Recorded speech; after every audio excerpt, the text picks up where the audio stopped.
비치니 주 영광 찬란해. 이 세상 어떤 빛보다 이 빛 더 빛나네. 주의 영광 빛난 광채 내게 비춰주시옵소서. 그 맑은 얼굴 배울 때 나의 영혼 기쁘다. 내 영혼 내 노래 있으니 주 찬양합니다. 주 귀를 기울이시사 다 듣고 계시네. 주의 영광 빛난 광채 내게 비춰주시옵소서. 그 맑은 얼굴 배울 때 나의 영혼 기쁘다. 내 영혼 내 봄날 되어서 주 함께 하실 때 그 평화 내게 깃들고 주 내 꽃피네. 주의 영광 빛난 광채 내게 비춰주시옵소서. 그 맑은 얼굴 배울 때 나의 영혼 기쁘다. 내 영혼에 희락이 있고 큰 소망 넘치네. 주 예수 복을 주시고 또 내려주시네. 주의 영광 빛난 광채 내게 비춰주시옵소서. 그 밝은 얼굴 배울 때 나의 영혼 기쁘다. 아멘. 시편 11편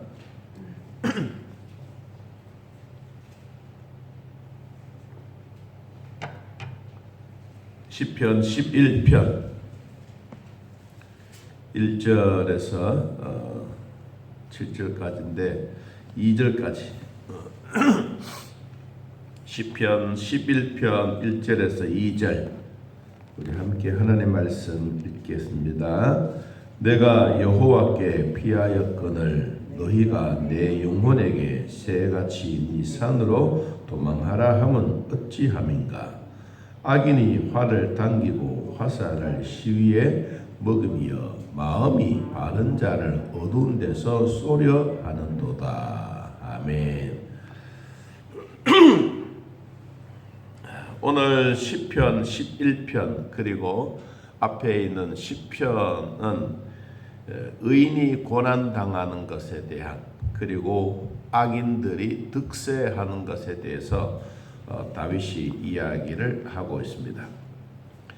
우리가 이 찬양의 시, 가사 이런 것들은 아주 단어들도 간략하고 또 던지는 메시지가 있습니다.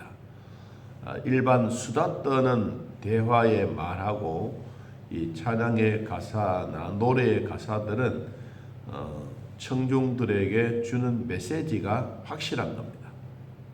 그래서 이제 10장부터 11장까지는 이 악인들의 득세, 악인들이 너무 세고 의인들은 고난당하는 것과 의인은 고난만 당하는 것이 아니라 하나님이 의로운 사람들을 만나주시고 그리고 기도를 응답해 주시는 그 부분에 대한 얘기를 이제 하고 있습니다. 오늘은 10장, 11장에 대한 내용을 잠깐 살펴보도록 하겠습니다. 자, 10장 1절 여호와여 어찌하여 멀리서 계십니까? 내가 환난 중에 고통 중에 핍박 중에 있을 때 하나님이 왜 숨어 계십니까? 이 1절이 우리들이 경험하고 우리들이 살아가고 있는 삶에 대한 이야기와 똑같습니다. 어려운 일을 당하고 있는데 하나님 왜 돌봐주지 않습니까? 나는 교회 출석 잘하고 믿음 생활 잘하고 내 나름대로는 하나님 보시기에 열심히 하려고 하는데 왜 이런 고난과 환난이 내 앞에 있습니까?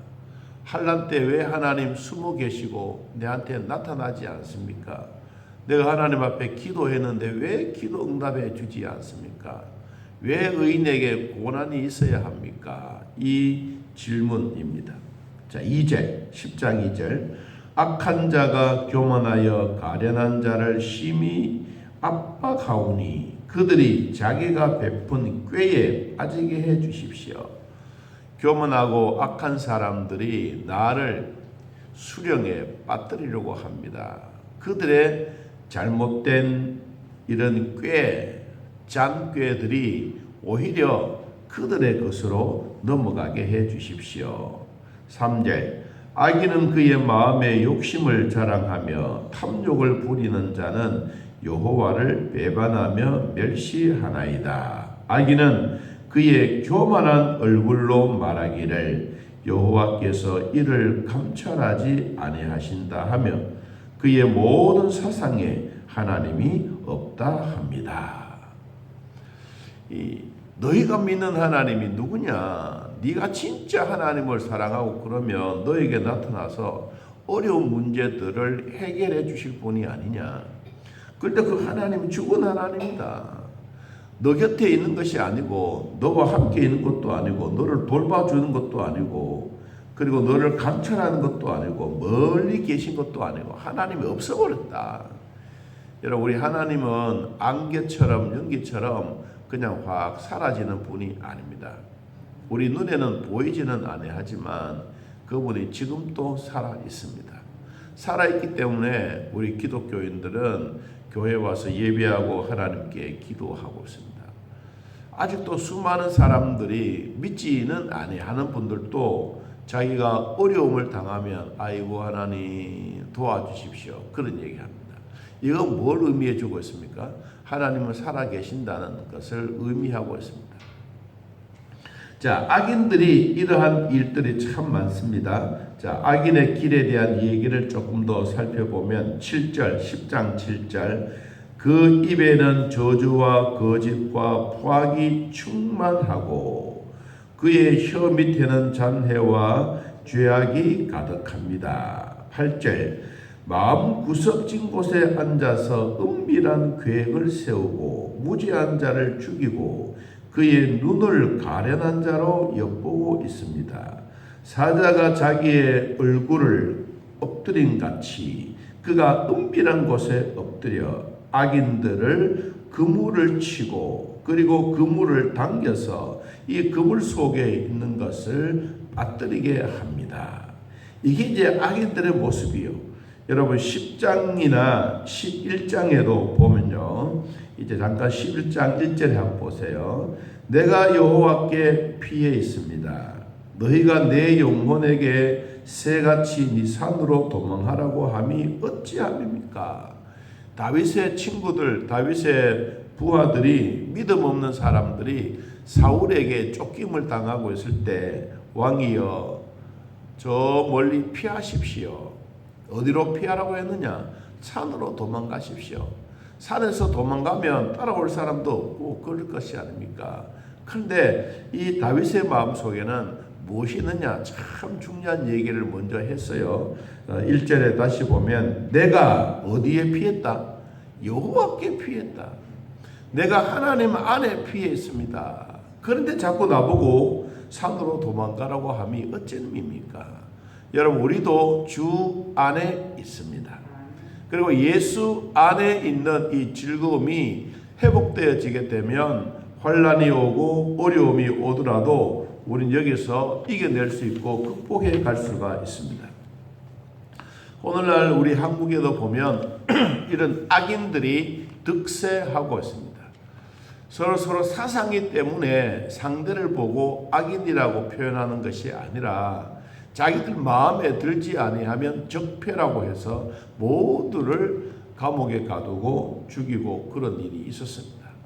지금도 우리나라의 이 방송에 대한 이야기를 조금 하려고 하는데 뭐 우리 지방에 있는 방송은 뭐 그런 것이 별로 나타나지 않습니다. 이 사실상 모든 방송의 중심은 서울 중심입니다. 지방에는 물난리가 나고 지방에는 뭐 큰 화재가 나면 짤막한 뉴스이지만 서울에 예를 들어서 홍수가 났다. 그럼 뭐 물난리 났다. 그러면 방송은 하루 종일 얘기입니다. 이 서울에 있는 이 TBS 방송 김호준 씨가 이야기하는 뉴스의 공장장이라고 하는 그런 분이 있죠. 이분의 방송은 모든 사람들이 나쁜 거로만 시작합니다. 대통령도 나쁜 것, 뭐 국가가 잘못되어진 것, 자기한테 마음에 걸리는 것 이런 거 있으면 다 하나하나 들춰서 악한 것으로 비교합니다. 그런데 또 사람들은 그 방송 듣는 것을 좋아합니다. 왜?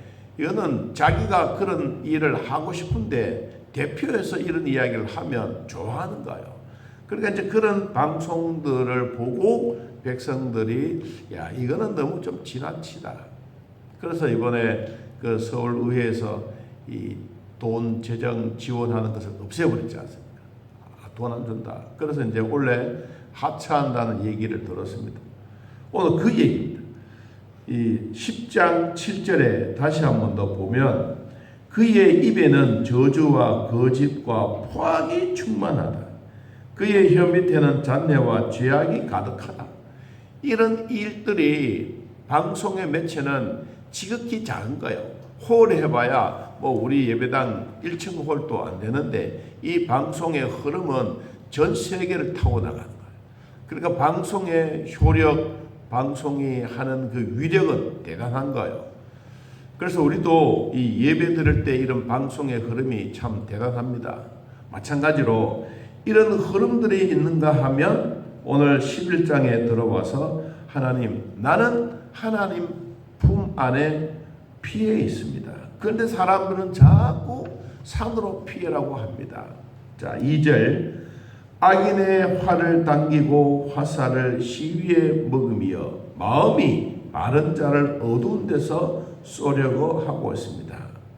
터가 무너지면 의인이 무엇을 하랴? 여호와께서는 그의 성전에 계시고 여호와의 보좌는 하늘에 있고 그의 눈이 인생을 통촉하시고 그의 안목이 그들을 감찰하고 있습니다. 이 악인들에 대한 악인의 활을 늘 준비되어져 있다. 여러분 우리는 이 사람들을 잡으려고 하는 새처럼 생각하는 사람들이 많습니다. 영혼을 피폐하게 만들고 영혼을 무너뜨리게 만들고 영혼을 갉아먹게 만드는 이러한 일들이 있습니다. 여러분 우리 주변에도 이런 악인의 활이 항상 있습니다. 질병의 활도 있고 아픔의 활도 있고 그리고 괴로움과 외로움의 활들이 항상 우리를 향하여 주목되어지고 있고 우리를 향하여 쏠려고 준비되어져 있습니다. 이 사람들은 어디에 있다고 했느냐? 어두운 데에 있다. 어두운 데 딱 숨어 있다가 우는 사자처럼 확 달려든다는 것이죠. 여러분 그래서 이 악인들이 악한 계획을 가지고 있는 것이 참 무섭다. 그런데 우리 하나님은 의인들을 감찰한다. 5절에 감찰한다. 감찰한다는 말은 주님이 우리를 보호하고 분석하고 시금하고 있는 그분이 의인이다. 그 하나님은 어떤 하나님이냐? 7절 여호와는 의로우사 의로운 일을 뭐하고 좋아하시고 정직한 자는 그의 얼굴을 배우리로다. 하나님 앞에 나아가는 우리 모두에게는 참 신령한 축복과 기쁨이 있습니다. 일본의 국적을 가지고 있는 허미미라고 하는 젊은 여성이 있습니다. 그는 일본의 국적은 가지고 있는데도 불구하고 한국으로 넘어왔습니다. 넘어온 이유는 그의 할머니 덕분입니다. 그의 할머니는 우리나라에 어려움이 있을 때 포로로 끌려가서 고생하다가 이제 마지막 유언을 남겼습니다. 너는 한국에 돌아가서 한국 대표로 해라. 무슨 대표냐? 유도 대표로 해라. 여러분 사실상 일본이 유도는 강국입니다. 세계의 강국입니다. 그는 운동도 하고 학업도 열심히 해서 일본 와세다 대학에 졸업을 했습니다. 그리고 돌아가신 할머니가 너는 한국 대표가 되어서 올림픽에 메달을 달았으면 좋겠다. 그 유언을 하고 할머니는 죽으신 거예요. 그러니까 이 딸의 그 손자의 마음에는 야, 내가 이 좋은 국적을 버리고 한국으로 돌아가서 한다. 아니다. 가자. 그래서 이제 우리 한국에 왔어요. 한국이 어디에 찾아왔느냐 하니까 경북 체육회에 온 거예요. 우리 경북. 경북에는 유도가 강국입니다. 우리 지역의 그 진량 고등학교, 중학교는 유도 선수를 이렇게 잘 발굴해내는 지역입니다. 그래서 이제 경북 체육회에 등록을 해서 보니까 이 놀라운 일이 발견되어졌습니다. 그는 독립운동가 허서라고 하는 그 집안의 출신입니다. 그러니까 그 핏줄기는 무시할 수 없는 거예요. 그래서 그는 우리나라에 와서 이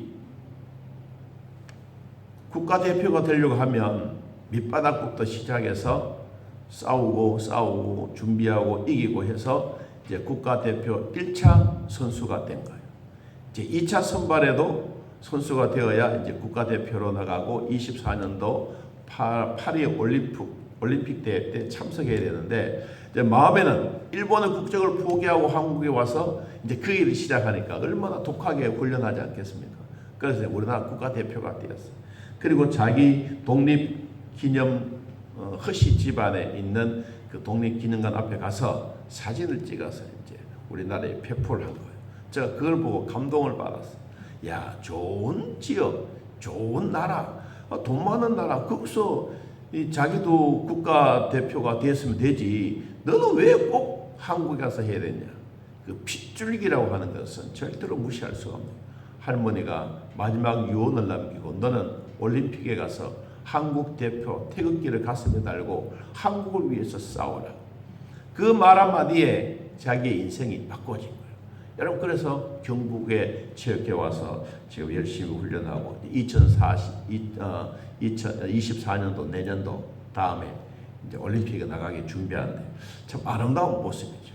여러분 의인들이 살아가는 삶은 이렇습니다. 사람의 마음이 한번 변동시키면 누군가가 말 한마디 던져주는 거예요.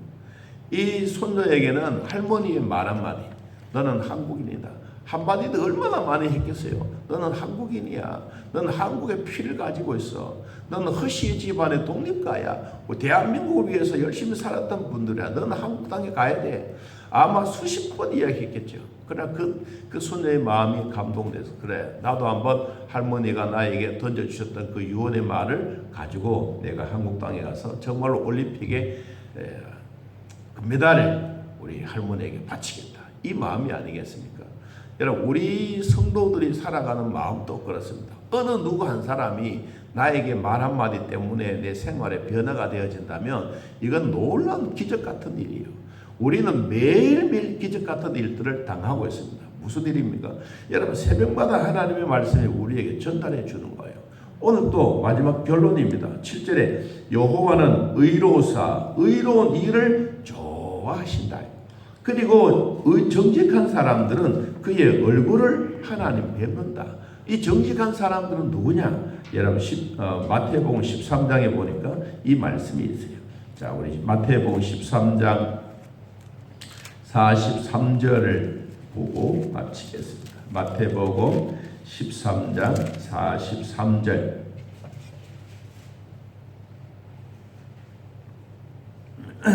자, 읽어보겠습니다. 그때에 의인들은 자기 아버지 나라에서 해와 같이 빛나리라. 귀 있는 자는 들으라. 한 번 더 읽어봅니다. 그때에 의인들은 자기 아버지 나라에서 해와 같이 빛나리라. 귀 있는 자는 들으라. 아멘. 우리 의인들, 의로운 사람, 하나님이 의로운 일을 좋아하는 것처럼 의인들은 하나님의 얼굴 앞에 항상 있다.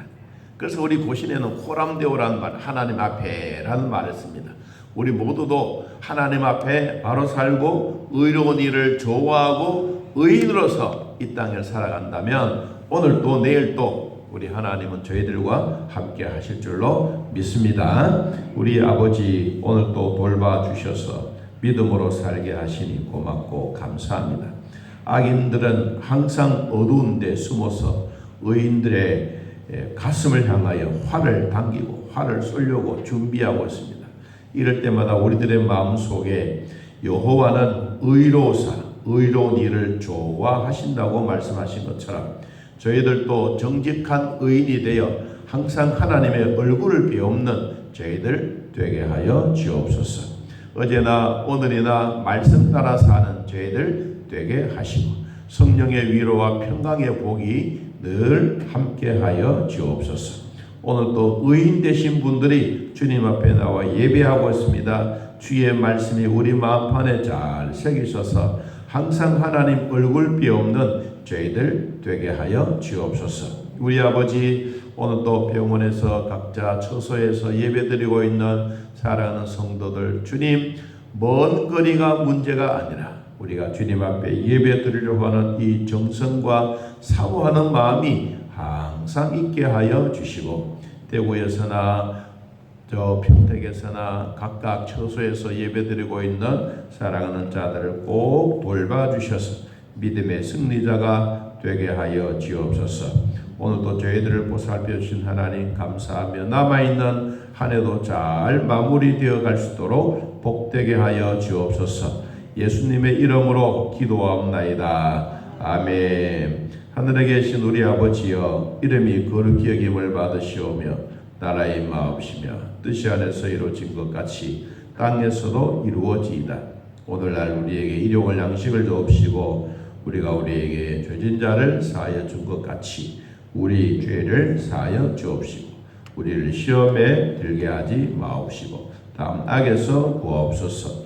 내 나라와 권세와 영광의 아버지께 영원히 있사옵나이다. 아멘. 자유롭게 기도드리겠습니다.